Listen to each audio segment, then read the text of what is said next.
Spoštovani, lep pozdrav v imenu partnerstva, ki se je oblikovalo za projekt EIP Ekopakt. V imenu vseh partnerjev se zahvaljujem za možnost predstavitve našega projekta na današnjem dogodku. Naš projekt nosi naslov Inovacijsko partnerstvo za integriteto ekoloških preskrbovalnih verig s hrano EIP Ekopakt, v katerem sodelujemo naslednji partnerji: 6 kmetijskih gospodarstev iz 3 statističnih regij, Kmetijsko-gozdarska zbornica Slovenije in pa Univerza v Mariboru, Fakulteta za kmetijstvo in biosistemske vede kot obvezni del partnerstva. Poleg teh partnerjev pa v projektu sodelujejo tudi podjetje Prospeh d. o. o., s pomočjo katerega bomo reševali digitalne izzive sledljivosti na področju ekološkega mesa in pa vodilne zadruge pri odkupu, predelavi in trženju ekološkega govejega mesa v Sloveniji. To pa so Kmetijska zadruga Šaleška dolina, Kmetijska zadruga Laško in pa Kmetijska zadruga Rače. Kmetijsko-gozdarska zbornica Slovenije je vodilni partner, Kmetijsko-gozdarski zavod Celje pa sodeluje tudi kot partner v smislu sodelovanja s kmetijskimi gospodarstvi in koordiniranja določenih aktivnosti. Sam projekt naslavlja tematiko razvoja in širitev digitalizacije v kmetijskem gospodarstvu. Glede na samo njegovo vsebino pa smo prepričani, da z njim posegamo tudi na tematiko modelov lokalne oskrbe. Projekt je 3-leten, zaključil se bo konec leta 2022. Odobrena višina sredstev, ki vidite tukaj, predstavlja 87,5% sofinanciranje strani javnih sredstev. Da smo se lotili tega projekta, so narekovali različni izzivi, kar več jih je bilo. Najpomembnejši izziv je, da v Sloveniji nimamo učinkovitega sistema sledljivosti in trženja ekološkega govejega mesa. Vemo, da to področje da ta problematika ni ravno nova, da je ta problematika že relativno stara in da so se že pred 20 leti pravzaprav začeli že neki prvi poskusi urejanja tega področja, pa pravzaprav na žalost do danes nismo prišli kaj veliko daleč. Drugi zelo velik problem izražen s strani rejcev je, da se zelo veliko ekološko vzrejenega govejega mesa v nadaljevanju v verigi pojavlja kot konvencionalno meso, kar je velik udarec za dodano vrednost ekološkega govejega mesa. Zelo pomemben izziv predstavlja tudi vključevanje v shemo sledljivosti različnih certifikatov za ekološko pridelavo in rejo. Različne sheme sledljivosti tega vedno ne uspejo doseči. Mi želimo in s tem projektom bomo delali na tem, da ta model sledljivosti upošteva tudi številne specifičnosti certificirane ekološke pridelave in pa reje. Pomislili smo tudi na potrošnika, ki zelo težko razlikujejo med različnimi shemami kakovosti ali pa jim ne zaupajo dovolj. Moram povedati tudi to, da ta projekt je zanimiv za mene, ko govorimo o partnerjih, tudi za mene kot varuh odnosov v verigi preskrbe s hrano, ker na ta način se bo pravzaprav vzpostavil tudi sistem sledljivosti tudi do same blagajne in onemogočal potvorbe, prilagajanje podatkov in tako dalje. Cilj projekta, lahko govorimo o 2 ciljih projekta, govorimo govorimo o transparentnem modelu sledljivosti ekološkega mesa, se pravi, prvi cilj je vzpostavitev transparentnega modela sledljivosti. In drugi cilj je ta, da je ta transparenten model sledljivosti digitalen in decentraliziran. Se pravi, če govorimo o prvem delu, govorimo o modelu sledljivosti, ki ga do sedaj pravzaprav nimamo vzpostavljenega v Sloveniji in ga bomo vzpostavili.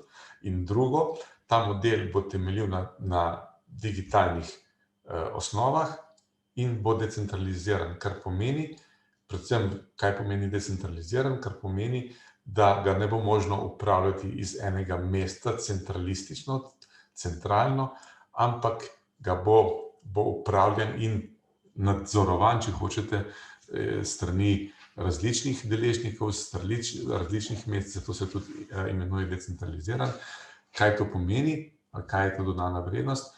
To je predvsem to, da ta način sistema sledljivosti onemogoča potvorbe, onemogoča prilagajanje podatkov in pa omogoča povezavo vseh deležnikov, ki v ta sistem prispevajo svoje podatke. Učinki in spremembe, ki jih želimo doseči s projektom, teh je kar nekaj, navedeni so na 3 slajdih, ampak mislim, da so vsi po svoje pomembni. Predvsem govorimo o bistveno izboljšanem položaju na trgu za rejce govedi, ki pridelujejo ekološko goveje meso. Potem jasnejše pozicioniranje označbe ekološka pridelava, tako med potrošniki kot med kmeti. Prepoznavanje višjih standardov pri reji govedi na ekološki način.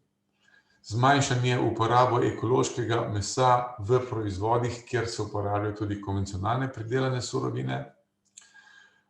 Zagotavljanje višje motivacije tako za kmetije po vključitvi v sistem, kot za predelovalno industrijo in ostale deležnike k ločeni liniji predelave in pa ponudbe ekoloških proizvodov. Zelo pomemben je prenos znanja, ki je za to potreben. Ta prenos znanja gre do kmetije, ne ustavi se niti v trgovini, niti v predelavi, ampak se ta sistem sledljivosti začne na samem kmetijskem gospodarstvu. Zelo pomembno je večja učinkovitost zajema in posredovanja podatkov. Tukaj govorimo o večjem učinkovitosti zajema, predvsem iz naslova večjega zaupanja do sistema, ki bo uporabljal te podatke. To pomeni, da ti podatki, ki bodo vključeni v sistem, bodo služili za namen sledljivosti na način, da s temi podatki ne bo možno, recimo, razkrivati poslovnih skrivnosti posameznih deležnikov v tej verigi. Ohranjanje biotske raznovrstnosti vključujemo v projekt kazalnike trajnosti, zato ker smo prepričani, da promocija trženja ekološkega mesa brez poznavanja kazalnikov trajnosti v bistvu ne daje prave informacije potrošniku. Večja usposobljenost kmetijskih gospodarstev za uporabo digitalnih tehnologij, tako na kmetijah, kot tudi v kmetijski svetovalni službi. Ekološka pridelava je tudi izziv za mlade prevzemnike kmetij, ko se odločajo, na kakšen način bodo kot mladi prevzemniki kmetovali, in ta model pripomore tudi k boljšemu socialno-ekonomskemu položaju teh kmetij. Zelo pomembna je transparentnost preskrbovalnih verig z verigo. Tukaj se srečujemo z velikimi težavami na različnih elementih, na različnih delih preskrbovalne verige, se pravi pri različnih deležnikih. Ta transparentnost naj bi pripomogla tudi k odpravi teh težav. Večja varnost hrane, ker ne bo potvarjanja podatkov, ne bo prilagajanja, in pa seveda boljše pozicioniranje proizvodov na trgu. Kar se tiče potrošnikov, se pričakuje večje zaupanje, kar sem že povedal, povečanje ločene ponudbe, kar sem že povedal, in pa večjo motiviranost kmetov za vstop v shemo ekološke pridelave. Pričakovani rezultati našega projekta, najpomembnejši je učinkovit, decentraliziran sistem sledljivosti. Se pravi, rezultat tega projekta bo delujoč sistem na področju ekološkega govejega mesa, ki pa ga bo mogoče potem prenesti tudi na ostala področja ali na ostale sektorje. Se pravi, ta učinkovit, decentraliziran sistem sledljivosti, ta ključni rezultat zagotavlja tudi trajnost projekta po njegovem zaključku.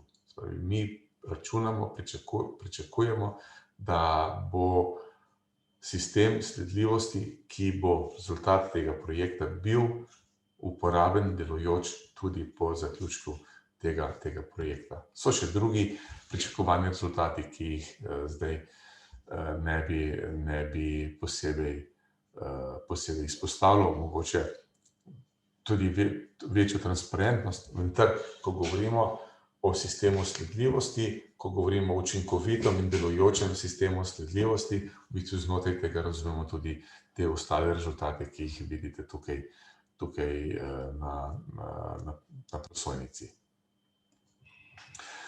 Kaj smo do danes v tem slabem letu naredili? Mi smo v tem obdobju skladno z načrtom, dinamiko izvedbe projekta že naredili prvo verzijo modela sledljivosti za ekološko goveje meso. Zakaj ni to končna verzija? To je prva verzija, zato ker ta verzija vsebuje samo tiste vsebine, ki so vezane na same podatke, ki se bodo vnašali v sistem. Se pravi, ta model je nekako delujoč po 5 sklopih, po 5 etapah, če hočete. Se pravi, govorimo o vnosu podatkov v prvem delu s strani različnih deležnikov, govorimo o obdelavi podatkov, prečiščevanju podatkov, potem prilagajanju podatkov na način, da ne izkazuje poslovnih skrivnosti. Se pravi, to je ta del, potem vključevanje teh podatkov v različne aplikacije in pa seveda potem uporaba nekih strukturiranih informacij za končnega uporabnika. Ta del smo v prvem 6 mesecev naredili. V načrtu je bilo tudi, da ta model sledljivosti vsebuje tudi elemente trajnosti, ki pa ga zaradi epidemije COVID-19 nismo uspeli realizirati in ga bomo realizirali v spomladanskem času naslednjega leta. Ko govorimo o nadaljnjih aktivnostih v projektu, moram reči, da je diseminacija ima v projektu izreden pomen. Ta diseminacija se bo vršila znotraj projekta, med partnerji v projektu, tudi med partnerji, ki predstavljajo deležnike v prehranski verigi. Bomo pa v to diseminacijo vključevali tudi ostale, ki niso tukaj definirani znotraj projekta, pa so nekako vključeni v prehransko verigo.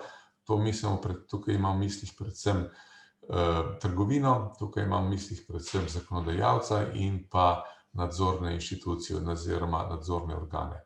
Končni rezultat tega delujočega sistema bodo tudi izdelana praktična priporočila za različne deležnike.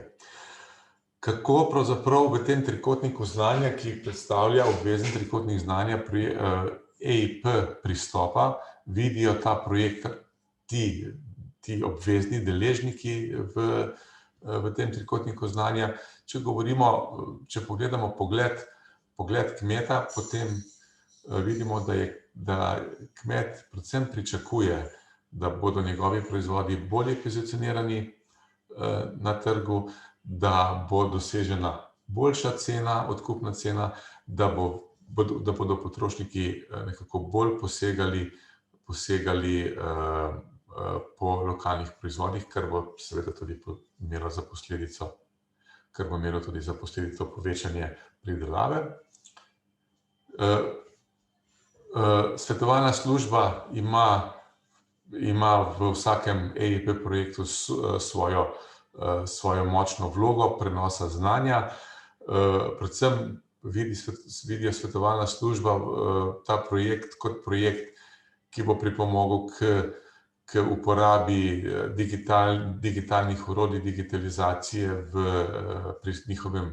kmetijstvu, pri njihovem vsakdanjem delu, pri komunikaciji, pri delu s kmeti, predvsem pa tudi v tem delu, da se poveča zaupanje potrošnikov, kar bo posledično imelo več ekološke govedine, ki bo prodana potrošnikom.